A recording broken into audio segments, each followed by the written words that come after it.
Right. Okay. So it's now 5:30, so we should probably get started.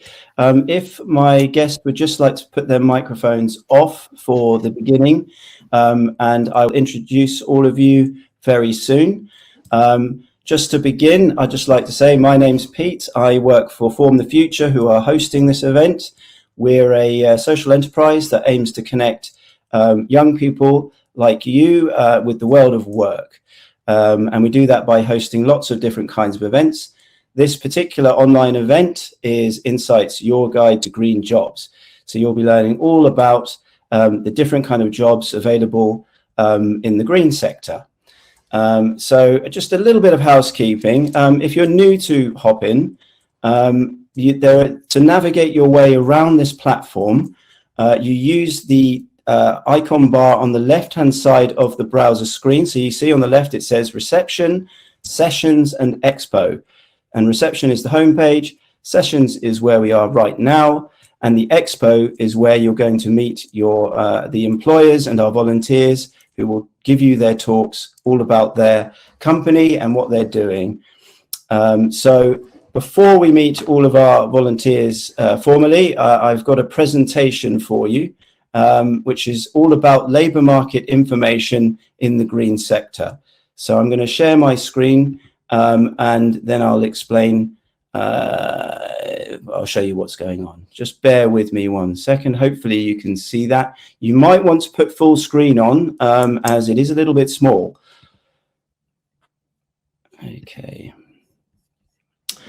Okay, so insights into green jobs. So being interested in a career in the environment sector opens up many possibilities. It's an incredibly diverse sector, which makes it exciting, but also a little daunting if you do not know what you'd like to do. However, don't worry, because this event will provide you with a huge amount of information about different roles and companies within the sector and the things you might like to consider before making the leap. There is an ongoing debate as to how we define what a green job is. We have three definitions we think best capture the sector. The United Nations System of Environmental Economic Accounting describes it as areas of the economy engaged in producing goods and services for environmental protection purposes, as well as those engaged in conserving and maintaining natural resources. A green job in this context would then be a job engaged in any of these areas of the economy. Anna Yerns, an environmental journalist for The Guardian, says jobs that have a direct positive impact on the planet traditionally involve renewable energy, electric transport, energy efficiency, or nature conservation. But right now, as more sectors transition to low carbon models, every job has the potential to become green. Accounting firm PwC defines green jobs as roles that seek to either produce or provide environmentally friendly products and services, or adapt work processes to become more environmentally friendly or use fewer natural resources. This definition acknowledges roles that support the green economy indirectly, such as environmental advisors or experts in environmental education. So, jobs in this sector offer a diverse range of opportunities and career prospects, and they are found in many sectors of the economy, including agriculture, energy supply, manufacturing, retail, and transport. In each specific industry sector, the overriding purpose of particular jobs varies greatly. In the energy sector, they can involve working in renewables like wind, solar, biofuel, geothermal, and small-scale hydro. As transport is the lifeblood of global economy, developing more fuel-efficient vehicles is a key focus, while in manufacturing, the tasks involved with a particular role can be on pollution control, developing clean production techniques, or the more efficient use of energy and materials. In the construction sector, as buildings are a major cause of energy use, greenhouse gas emissions and waste generation, the development of more eco-buildings, for instance, energy-efficient windows or insulation, lighting, building materials, heating, etc., is a priority. A wide variety of jobs are also found in the following sectors: material management, for instance, recycling, durability, and repairability of products; retail, which is the minimization of shipping distances, promotion of efficient products and eco-labels; agriculture, for instance, soil conservation and water efficiency; and forestry, which would be reforestation, sustainable forestry management, and certification schemes. Furthermore, jobs span a wide array of occupational profiles, skills, and educational background. And while some constitute entirely new types of jobs, the majority are modified versions of traditional professions and occupations. There is evidence of the viability and potential for jobs across the entire workforce, including manual labourers, skilled workers, craftsmen, highly qualified technicians, engineers, and managers. So, why are green jobs important? On a macro level, green jobs help improve energy and raw materials efficiency. They limit greenhouse gas emissions. They minimize waste and pollution. They protect and restore ecosystems, and they support adaptation to the effects of climate change. On a micro level, green jobs lead to enabling enterprises and communities to adapt to climate change. They achieve economic growth while fulfilling our needs. They help our economy recover post-pandemic. They help the UK meet net zero targets. They create new jobs, and they provide a sense of purpose and meaning. So where are these jobs? Well, there's an enormous potential for green growth. By 2030, there could be 694,000 green jobs in the low carbon and renewable energy sector across England, rising to more than 1.18 million by 2050. Regionally, opportunities vary. In northwest England, new jobs focus on increasing wind capacity, while London's green jobs will mostly be in financial, IT, or legal industries. Each green job in the electricity and gas sectors generates 6 additional jobs in other sectors of the East of England economy. With offshore wind resources and a planned new nuclear power station at Sizewell, the East of England can support the shift to low carbon power generation sources. So whether you have management ambitions, would like to work with animals, or have a career raising public awareness for environmental issues, there's a variety of environmental jobs on offer which require further education. To name a few, you have agriculture jobs. So aside from farm management, there are many other options in the agriculture industry. For example, workers with agronomy skills, which is soil management and crop production, are in high demand. It's an area of work increasingly vital to modern agricultural practices. There is also a need for people to enter fisheries management. There are environmental management jobs. If you have ideas about how we should be using our natural resources in the most sustainable way, put your passion into practice with a career in environmental management. By successfully combining scientific principles with policy, you'll tackle the most pressing issues, such as sustainable development and climate change. Horticulture careers. Despite being one of the largest industries in the UK, a skills shortage exists in horticulture, landscape architecture, and land-based engineering. Marine biology and ecology jobs. By studying the different aspects of sea life and the marine world, you'll be able to predict how both natural and human influences might impact on the plants and animals sharing this environment.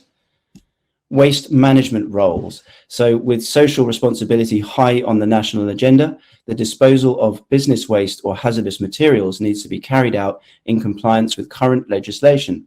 The recycling and reduction of waste is another growing area, with officers required to educate the local community, raising public awareness of these issues while looking to maximize resources and reduce costs. Water quality careers. Depending on your chosen field, you could work on a number of water-based projects. Whether you're looking to repair, maintain, or build structures or improve groundwater flow, provide clean water or prevent flood damage, you'll make good use of your specialist engineering or scientific knowledge. And finally, animal welfare jobs. For those with a love of animals and their well-being, you'll find a wide choice of careers to follow, from looking after animals in rescue centres, zoos, wildlife parks and petting farms, to animal medical care roles such as veterinary nurse or surgeon.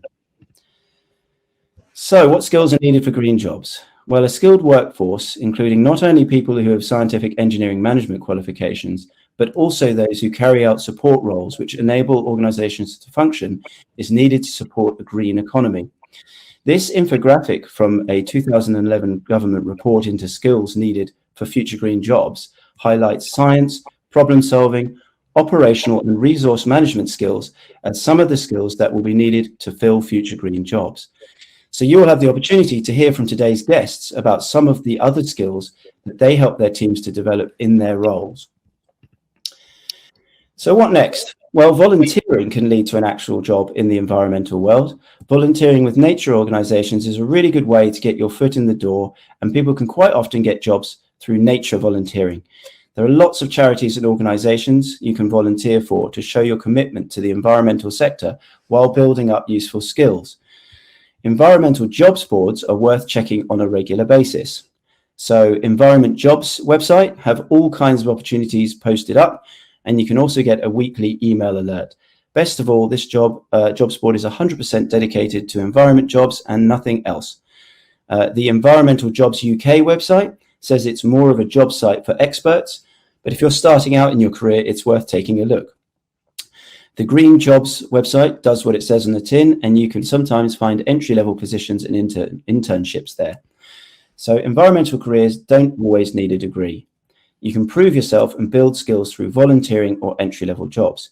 You might need a degree to be a botanist, but you can do an apprenticeship or college course to become a countryside officer. You could leave the army or start in a junior role and work your way up to become a cartographer who maps the land. You could also work your way up as a geotechnician if you wanted a career studying rocks.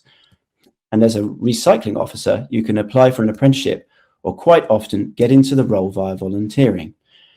If you decide to go to uni, make the most of it. If you're going to do a degree related to the environment or sustainability, all power to you. Remember, it's not just about the coursework and studying. You can join or create an environmental group or write about environmental issues for your student website or newspaper. Have fun, love your work, and enjoy meeting like-minded people. You might not get super rich with an environmental career, but you'll get super job satisfaction. You can earn a competitive salary in this sector. However, these jobs typically hit the high salaries at the senior level. What you can do is get a salary that keeps you comfortable and fill your life with incredible experiences that other people don't often get to enjoy. An environmental job will help you learn the secrets of the earth, the water, and the air. You'll discover so much more about the plants and the animals and the people who need a healthy nature environment to thrive. But perhaps the best of all, you can feel passionate about going into work every day, knowing what you do is so important for the planet. So that concludes the labour market presentation. So before I introduce you to our wonderful guests, I would like to remind you that it is Global Recycling Day this Friday, and we do have a dedicated booth with extra information about Global Recycling Day and what you can do to help. So please check them out, check the booth out, but maybe at the end of the event, there'll be 10 minutes at the end where you'll have time to be able to do this. So I'll just start introducing you very soon, but also just to explain the structure. So once our speakers have introduced themselves, we will start the sessions. There will be 20 minutes per session. So you'll get 3 chances to visit a company, a volunteer, and listen to them. We'll be giving you reminders. We'll be broadcasting reminders to you so you know when to move to your next speaker. So don't worry, it will be very clear to you as we go through. Anyway, that's enough from me. Let's listen to our volunteers. So let's get started. So perhaps we start with Oxwash. We should have Harriet, Richard, and Michelle with us. Good evening. Hi there. Hi. You certainly do. Welcome. Yeah, hopefully you can see by the sign above, we're from Oxwash, and we would love to be able to talk to you about our mission, about the business and the kind of roles that are available in Oxwash, and yeah, all things laundry. Look forward to seeing you all. Brilliant, thank you. Okay, let's move on. Next, we have Colorifics with Miriam. Miriam, you there? Yes. Hi, everyone. My name is Miriam. I work in the business development team at Colorifics. Colorifics has developed the first entirely biological process to produce, deposit, and fix pigments onto textiles for the fashion industry in a sustainable way. And I will be in the booth for the first 2 sessions. Unfortunately, I need to leave a little bit earlier for another event. So yeah, looking forward to meeting you all. Thank you. Brilliant, thank you, Miriam. And let's move on to the geographer with Caroline. Hello, Caroline. Hi, Peter. Thank you. Yes, so I'm Caroline from The Geographer, and we are an online store, website, and we specialise in selling eco-friendly gifts and products, and ethical jewellery and sustainable products. So I'll be telling you about how we came about to setting our business up, a little bit about the type of products that we sell, and also I'll run through some examples of the companies that we buy from, so you can get an idea of other companies that are involved as well. Look forward to seeing you. Brilliant, thank you, Caroline. And next we have WSP with Azu, Paula and Philip. Good evening. Hello, so I'm Azu, it's Phil on the call and Paula as well on the call. So we already know that you guys are a change maker. Okay, we three are change makers, and we know that you want to change things for your environment, however small that environment is. Okay, so we know that you're right, the people. So come over and talk to us. Find out in the WSP Expo booth how you people sitting in this call can actually make a change to your environment, where you live, where you work, where you play, with engineering ideas, all sorts of different engineering ideas. So we'll see you over there. Brilliant, thank you, Azu. Next we have Mole Architects with Susie. Susie, yeah? Hi there, my name is Susie. I'm an architect at Mole Architects.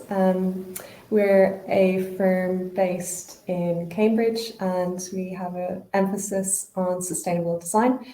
So if you come on over to our expo booth, I'll talk you through the role of an architect, sustainable design and architecture, and the challenges that face us and how you can be part of coming up with the solutions to that. Okay, thank you. Brilliant, thank you very much. And last but not least, we have Cambridge University Press and Assessment with Andrea and Mark. Hi, Peter. Hi, everyone. Thank you so much. I'm Andri. Myself and Mark, we're from Cambridge University Press and Assessment. We're an education and a provider and publisher based in Cambridge, one of the oldest publishers in the world. So we've stood the test of time, but also kind of rolled with the changes, and we're excited to share with you how we're incorporating green thinking across all our roles, especially in education and in the digital space around web development and things like that. So yeah, excited to meet everyone. Brilliant, thank you very much. So we've only got about 2 or 3 minutes before the expo booths will be ready for you and our speakers will begin their presentations. I have a couple more announcements to make before we actually do that. One of those is that we have a feedback form. Now, as attendees, it's really helpful for us if you can fill out those forms. If you can tell us how you found the event, any feedback you give us is really helpful for us in improving and refining these kinds of events, so that we can deliver the best possible service for you. So please do check that out. We will post the link in the event chat. In fact, I think it's there right now. So if you'd like, you could click the link, open it up on your browser so it's there waiting for you, and then you could fill it out before you go for dinner at 7 p.m. So yeah, please do fill out the feedback form. It's really helpful for us. We also have another Insights event coming up in April. On April the 28th, we've got Insights, Your Guide to Send Careers. So if that's something you're interested in, we'll be sharing the link for that as well. You can register just like you did for this event, and you can use the same link to join the event on the day. Okay, so we've got about 1 minute left. So I think this is probably a good time for our speakers to say goodbye from the main session and join their expo booths. And if all of you attendees, if you'd like to leave the session now and choose your first speaker for the first session, we really hope you enjoy it. And we'll keep in touch via the broadcast system. So keep an eye out and we'll let you know when the next session is due to start. Okay, it's all that's left from me to say is enjoy yourselves. Hope you find out lots of really good information and you have a good time. Okay, see you soon.